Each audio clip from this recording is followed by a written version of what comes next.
You're very welcome to the Technology Ireland ICT Skillsnet webinar series, which is aptly named Lock Down Your Learnings. I hope you're all keeping well and adjusting to the new norms that we find ourselves in. Today, the aim is to lock down your learning in the future of talent acquisition.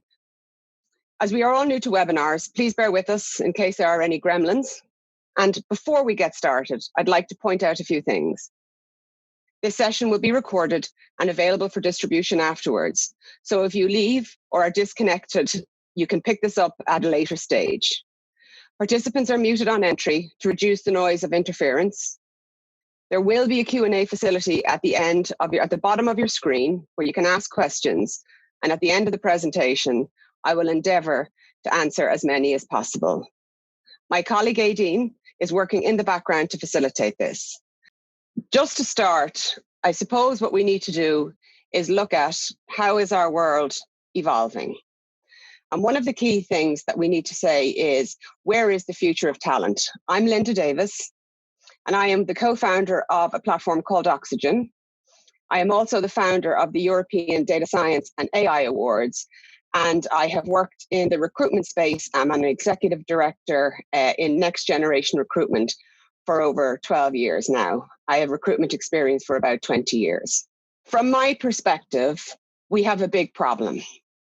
And I need to split this problem into two sides. And one is the problem we had pre the coronavirus and post the coronavirus.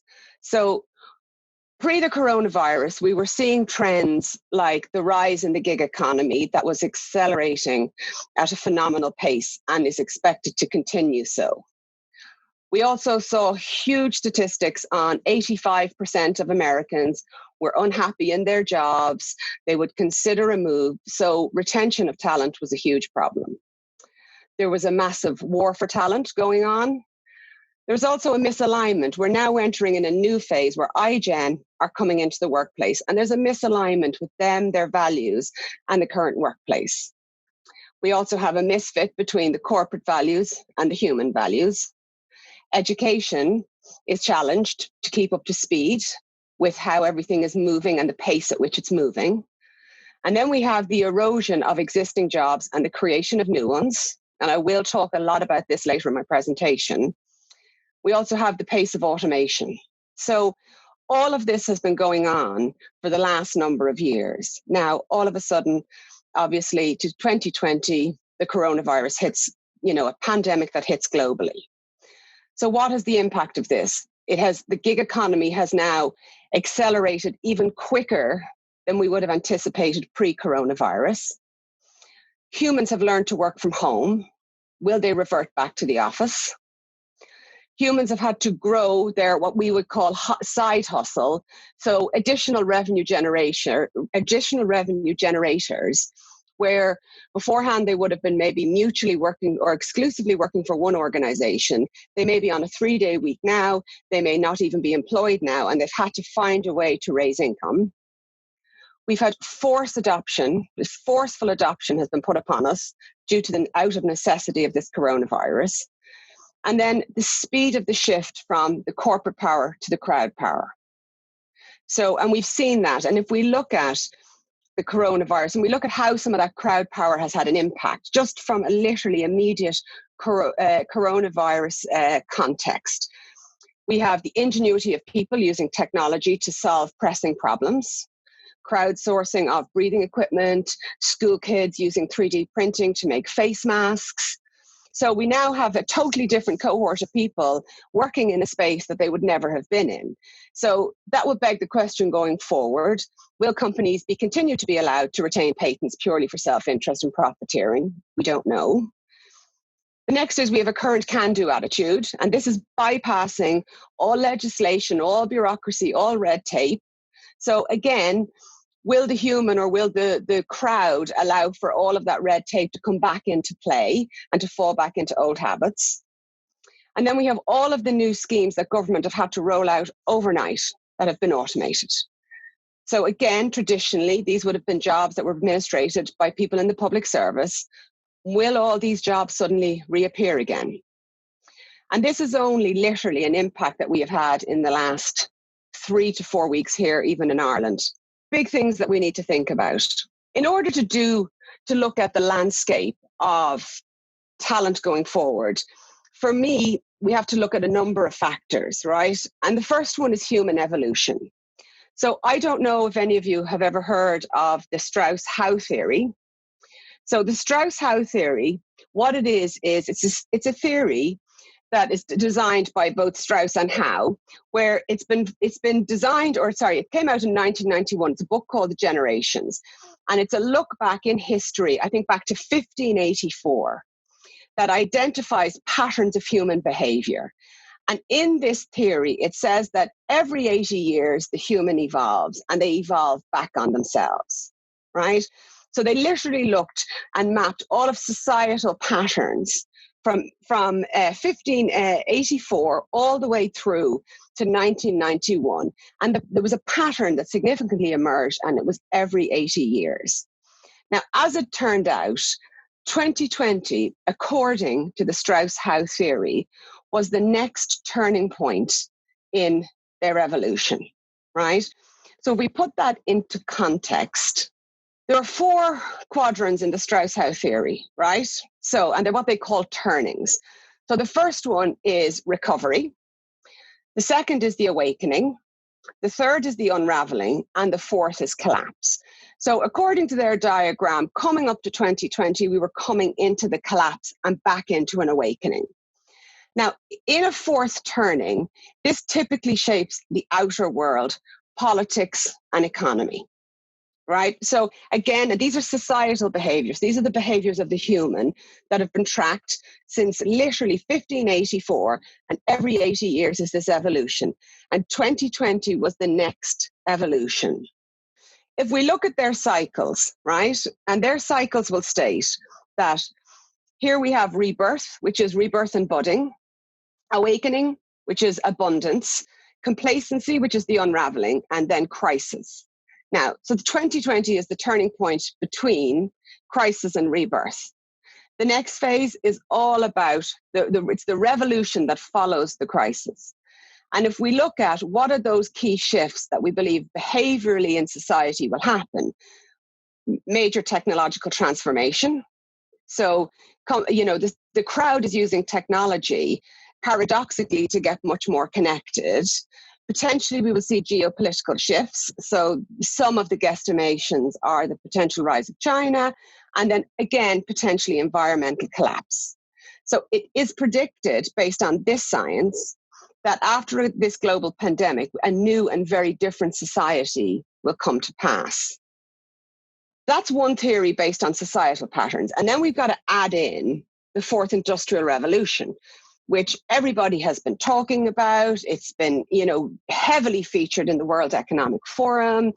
And what is the fourth revolution, right? It is the development of the environment where disruptive technologies such as the IoT, robotics, VR, artificial intelligence are all changing the way we live. Now, for me, what's interesting, I lifted this diagram from the World Economic Forum. And if you look, fusing technologies, ethnics and identity, agile technology governance, inequality, business disruption, innovation and productivity, security and conflict, and then disruption to jobs and skills. Now, we cannot take talent as a piece of this on its own anymore. We need to look at all of the factors in the fourth industrial revolution. Now, if we take that and we layer on top the Strauss-Howe theory of societal shifts and changes and their theory that 2020 is the next evolution, we now, I suppose, have two, very distinct concepts converging. Now, if I were to get very existential, if we add in then from an astrology perspective, this would have been predicted, or a big global shift would have been predicted from an astrology perspective too. So we nearly have sort of three very distinct triangulation of data points that are all pointing to a major shift. If we take the fourth industrial revolution and we see it's colliding now, if I go back and if you remember here, the rebirth. So the fourth industrial revolution, it's here, it's colliding now with our rebirth. So if we take that into context and we look at what are the elements of the fourth industrial revolution and what are the elements from a societal rebirth perspective. So in the fourth industrial revolution, we have artificial intelligence, we have quantum computing, we have 3D printing, which will, depending on how it evolves, could take out a huge amount of manufacturing. We have the IoT, we have automation, we have reduced barriers between inventors and markets. Now, in the fourth industrial revolution, this reduced barriers was a prediction. Coronavirus or COVID-19, as I showed you earlier, has now really accelerated that, where we've got school kids making masks, or, there's no patents, there's no challenges. It's just literally get the product to the right specification and get it out the door. So they also predict in the Industrial Revolution the work displacement, the human displacement in the workforce. So if we think about that, so that's one context in our Industrial Revolution. The next one then is our rebirth on a behavioral perspective. So what happens in a rebirth is that we have a complete reshaping of our world politically and economically. We have structural changes, which is the rise of communities. And again, some of that has been, hyper accelerated due to the coronavirus. We have technological transformation. We also have a society of people who post-crisis are grounded in institutional renewal. So again, a crisis has a massive impact on people's wants, needs, values, purpose. And a lot of those things come into question when people both have time and are highly affected by a crisis. So one of the key drivers behind human change is crisis. So we now have a whole generation of people who will be grounded in this institutional renewal, right? Society will find its purpose in systems that catalyze human creativity and innovation. So that's where we're going to start seeing really key human behaviors in the creativity and innovation, because they've had to be. And again, COVID-19 or the coronavirus has really pushed the limits on some of that creativity and innovation. In the next era, it's estimated or guesstimated that there's going to be the rise of the feminine power. And one of the key triggers in all of this will be self-governance and self-leadership. So these are the two theories coming together to merge. And again, to get existential, if I add on the third one, which is from an astrology perspective, it's mirroring an awful lot of this, of this thinking, just using different language. We got to contextualize. What are the future must-haves for the human? They are self-governance and self-leadership. Spirituality is going to become a big part of the future. The human will really crave creativity. Education will become self-bestowed, and it's predicted that education will go far beyond even the level that we understand it at today with the online learning and the different evolutions. And if you think about the up and coming or rising knowledge economy, where the concept of the knowledge economy is that if you learn from somebody who's already learned, then you don't need to spend those years learning from that. They've already spent the years and made the errors. And if you learn from that person, then you can frog leap generations of time or effort in learning. And then, intuition will be the next superpower. Where do I feel the world is going? What do I instinctually feel? And how am I going to move myself and the people around me into that space that I believe will be the next thing? So they're the future. They're the humans must-haves for the future. So then we look at what is the human impact. So let's go back and we say the fourth industrial revolution. And according, to, again, these are all the World Economic Forum statistics, 75 million jobs are expected to be displaced by 2020 in 20 major economies. Now, that may have accelerated given the fact that COVID-19 has come and hit the world, and we've had to move from, a low technology base to an extremely high technology base, and using technology to implement systems. So that 2020 could even be pulled back to 2021. And the second point is 54% of all employees will require significant reskilling or upskilling. I mean, over half the population. And then the third thing in this industrial revolution is that soft skills will become far more important than hard skills. The hard skills will be important, but soft skills will supersede them in importance and relevancy. And a lot of that boils down to the fact that there is 75 million jobs displaced, gone. So there are new and emerging jobs. And then how do people learn or take on those jobs? So they've got to be able to problem solve to understand them, critical thinking to see where they sit within the infrastructure of the developing job economy, creativity to put their flavor on those jobs, people management to bring people along the journey to get them in, emotional intelligence, judgment, decision making. So these now have become critical because 54% of the population are going to be displaced based on having the job that they will go into. Some may exist, some don't exist, and some will evolve. And in my opinion, most of the jobs that are evolving tend to get evolved at the human level and get incorporated in from an organization perspective. So if we take the rise of digital marketing, it was individuals or group of individuals that saw opportunity of how to work the system, make it work better for them, how to monetize it, how to add value. And then once somebody changes the game, we all have to get into the new game because we're not competing otherwise. And if you think about the evolution of data science, again, a new job family didn't exist in its form today. 6 years ago, that was one of the drivers why I set up the European Data Science and AI Awards, was to, I suppose, help from an education and a structure and an evolution perspective.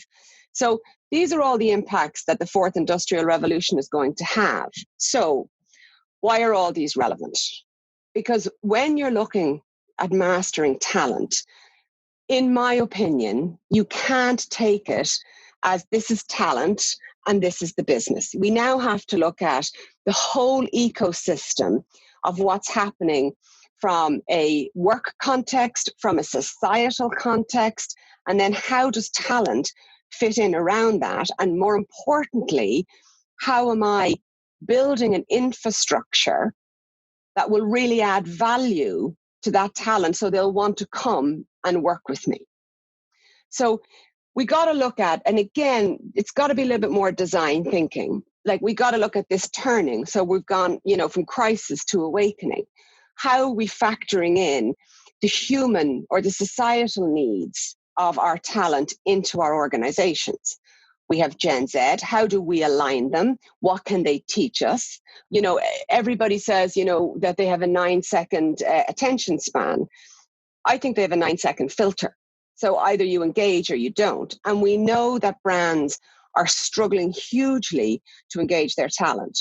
If we take technology, like, how will AI, VR, AR, or any of them play a real incremental role in your talent attraction, as opposed to take the process out of this? So this isn't about CV send and onboarding. It's not that process. It's like, how can you use these technologies to really make your talent emotive, like very emotional about your brand before they even experience it? Or how do you get somebody to experience your brand through some of these windows, so before they even jump into your organization? So you got to really think about, how do we use it?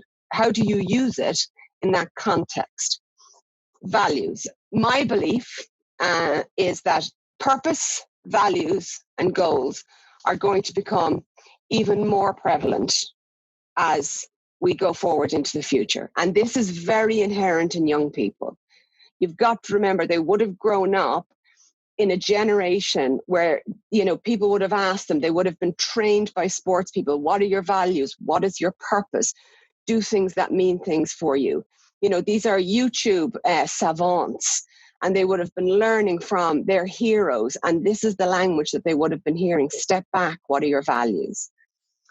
There's going to be, again, there's a distrust of institutions. So if you're a corporation or viewed as an institution, how do you position yourself, or how do you evolve your organization? So again, you can attract that wider talent across. And the big one, I think, that's going to come into play as well is justice and fairness. So how fair and how equitable, considering if when I go back to my second slide or my third slide, we talked about school kids making masks. Why are they not getting paid for it vis-a-vis organizations who physically do this are? So justice and fairness, I believe, will become a huge part of this. What do you need to do?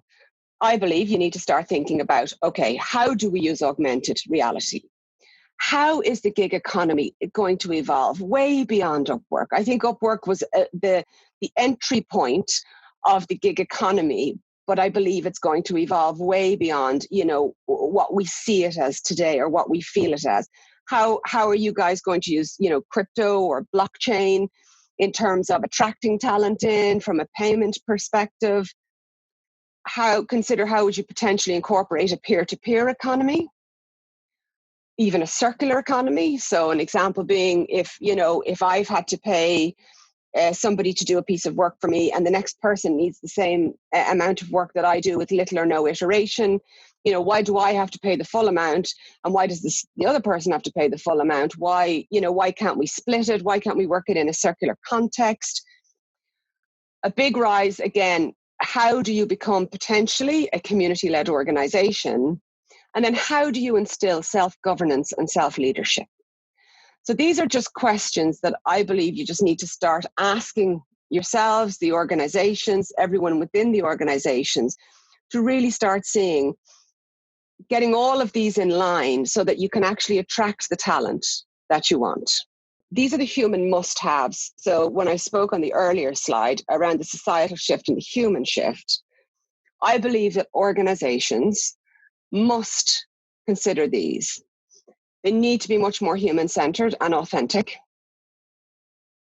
You need to factor in the individual.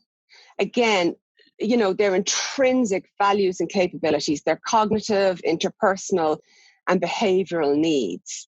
And there is an awakening, again, if you look at, I'm sure some of you have seen sites like Mindvalley and Vishen, and he talks about the evolved human.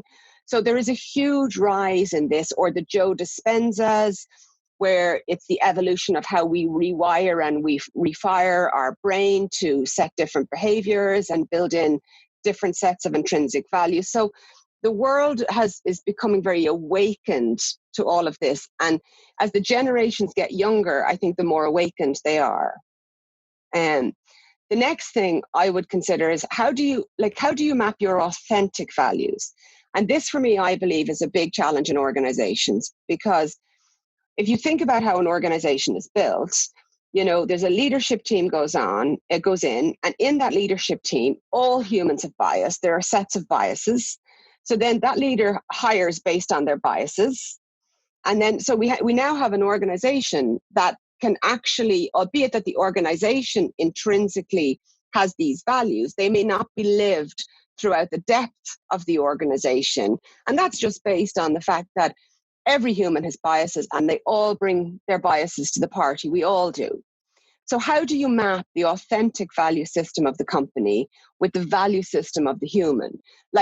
And again, that could be done in peer-to-peer review, where, you're very transparent about your values and if the company is living their values. And so potentially new talent or even existing talent that you want to retain can actually see that as a marker in the organization and can be reassured and reaffirmed that they're in the right place for them. Again, you need to look at designing organizations as a community. Now, I believe if you consider the first four things, this will empower, again, it'll empower resource designing. So you look at resources and you'll attract people in a completely different way. And I believe it'll give you super elevated results. The other thing that I believe is that if you go back to those, factor in the individual, their intrinsic values, and remember, we all have intrinsic values and they're all biased again based on where we're brought up, how we're brought up, what our parents' perception of certain things were.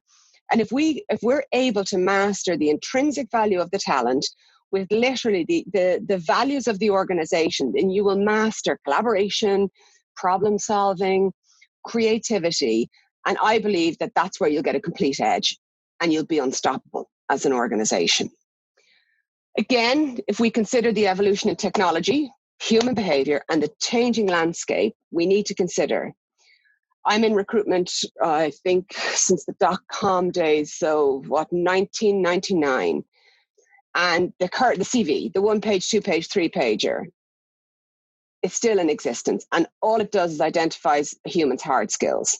Will this even, will this be relevant in the future? Because we're now talking about 54% of the population being in jobs that they're not in today. So experience is becoming much less important, and soft skills, or life skills as the younger generation likes to call them, are becoming much more relevant. So you got to think about, well, how are we really measuring people for our future as opposed to the experience they've had in the past, right? And again, how do we measure a good coworker from a no-fit coworker? As the work they're doing won't be in existence. So how will you know if they can do the work in the future? And these are things you need to start thinking about. Then will the future coworker want to work with you on a full-time basis? Will they want, if somebody is extremely passionate, I don't know, about science and medical, they have a real medical purpose, will they want to work for a number of organizations that are doing really exciting things in and around the same space? So will they want to work for multiple organizations and contribute and add? And one of the things that the fourth industrial revolution is also known as is the metaphysical revolution, which is the power of knowledge. So got to consider that. And then the last one is, will the future coworker be looking for the same rights as the business owners or the shareholders? So these are all big things to think about as you go forward. I found an image from, I think it's World War II, I believe. Yes. So, and it says here, this picture from World War II is a soldier carrying a donkey. It is not that the soldier loves donkeys or has some sort of perversion. What's happening is the field is mined, and if the donkey was free to wander as he pleased, it would likely detonate a charge and kill everyone. So the moral of the story is, during difficult times, the first one you have to keep under control of the jackasses who don't understand the danger and do as they please. On that note, I shall leave you. Is the future an opportunity or a threat? Is industry ready to face up to it? We need to find real solutions to real challenges. And I think you need to apply design thinking to your talent structure. Thank you very much. I think we're going into Q&A. Sorry, there's questions here. Sorry, I'm just having a look here. Yeah, so somebody here has asked, it's very complex, and it seems to be, there's a huge amount to consider. How would you pave a way forward? So for me, what I would say is, if you map the landscapes, in my opinion, if you map the landscapes, what you will find is that there are actual very common threads. And again, even if you put the astrology landscape in, you'll find that there are really common trends. So I think if you even pick one or two of those, you can't cover everything for everyone. But I think if you pick one or two of those, then it's much easier to navigate in down one or two of those veins. It makes it far simpler, in my opinion. And all you can do, is the best in terms of the value of, all you can do is your best in terms of taking a bet. Like, none of us have a crystal ball. All we can do is map patterns and stick a pin in what patterns we believe are going to be the most prevalent. Sorry, there's another question here. How does design thinking I'm not sure I understand the question. It says, how does design thinking is going to be applied in HR? Again, I think it's all about, the human is evolving. So if you take all of the major patterns from a science perspective, from the existential, if you look at all of the societal patterns, if you look at all of those patterns, then it's much easier to again, find the common threads, and all you can do is find the most common threads in all of them, and put your money on one of them. But I think, whoever starts thinking like this will get huge, we get huge traction on it. So, you see, is there anything? No, I think that's it from a question perspective. Oh, sorry. There's another question here. What role will diversity and inclusion play going forward?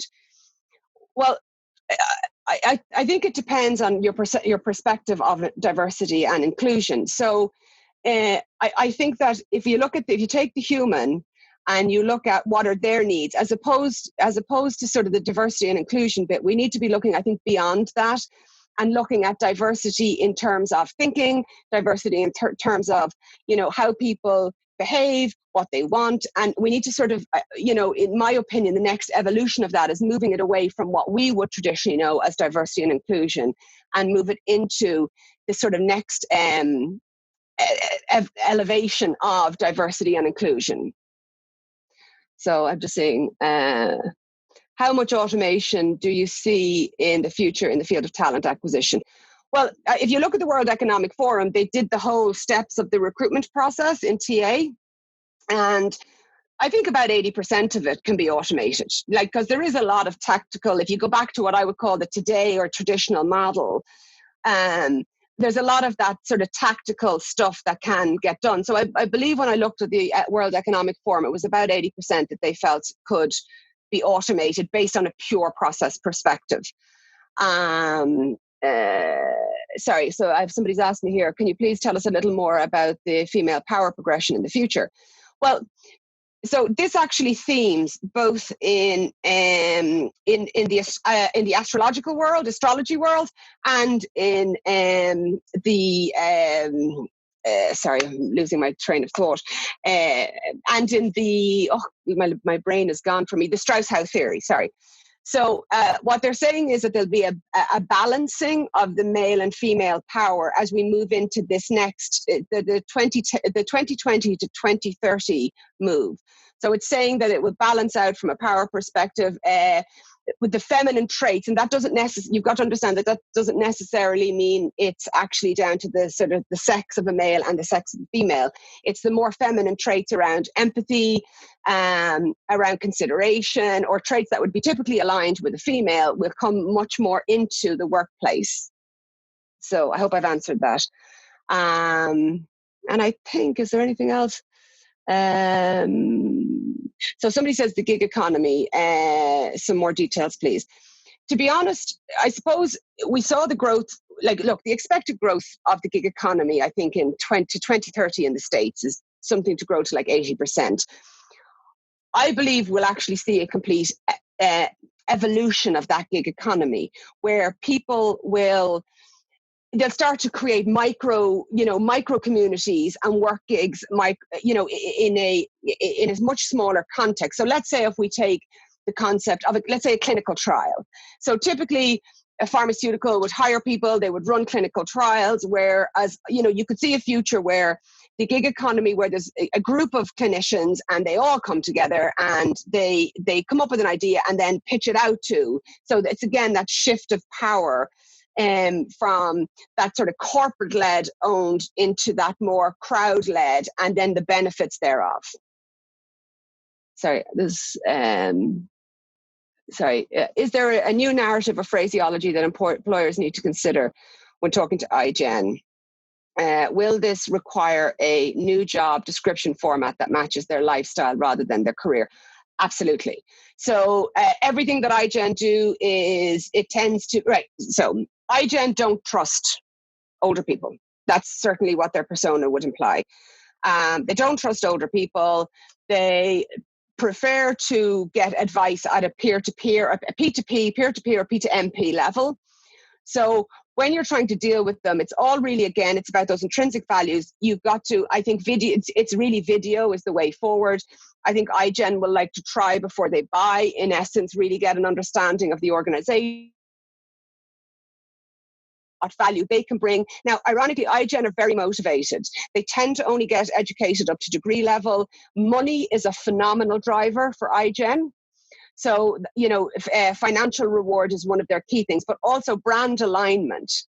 They're very specific and particular about the brands that they will align themselves with.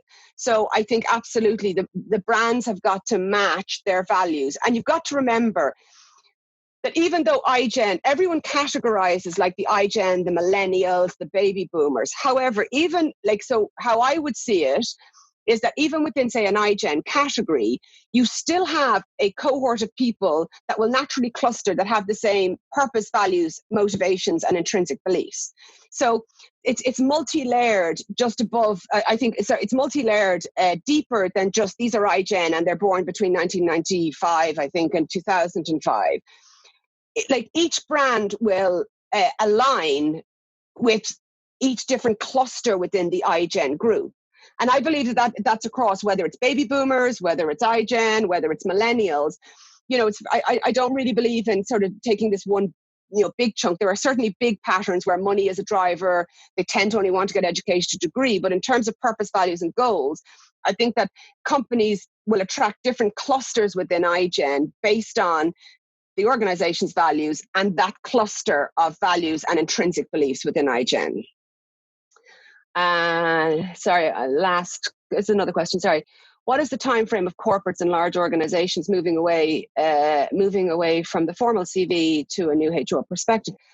I think it's all about adoption. So for me, again, I'll go back to 54% of the workplace are going to be displaced. So you're talking about your current employees not having a job. So I would say start internally and start, looking and measuring them on, again, those soft skills, the collaboration, the creativity, the problem solving, and all of those areas, because in there, in essence, will be a real predictor of somebody's behavior or ability to migrate jobs. So if somebody isn't, say if somebody is low curiosity or is curious only in very specific things, then the likelihood of migrating them to a job that they're not curious about is going to be little or zero. Whereas if you have somebody who's innately curious and actually finds fascination in learning new things, then that migration. So I think what we'll start to see is a build of a CV around the profile or styles of all of their soft skills, and then we can map that into a business need. So I would say start it internally, but I'd say you'll start, in my opinion, I think you'll start to see that trend coming in the next year. So I think that's, hang on a second. Another question is how CVs will be replaced in the future. I think it's down to, again, soft skill competency and then hard skill competency. You got to, again, this is only my perspective, but if you look at the transition, so data science really developed out of, database. Now, if you take database and you bring it back, when I was a child, my mother's job was to record all the ads on RTE and send them into all the advertising agencies on a Sunday night so that they could see what their competitors were doing. So I think that if we look at that in context, the CV, we're looking at the soft skills or life skills, as the younger generations like to call it, the life skills, their style, and I believe there's different styles. So people are curious in a different way, they collaborate in a different way. And when we understand those, and then we understand the intrinsic hard skills. So if you're mathematically inclined, then your path to a new job can be one of many, many avenues. It can, it can be finance, it can be accountancy, it can be, anything. So if we take the hard skill as a competency, and then the soft skill and the behavior within the soft skill, I would see that would be the change. Well, I believe I'm out of time, so I hope I've answered your questions and I hope you've enjoyed it. And I'd like to thank ICT Skillsnet for having me. So thank you all.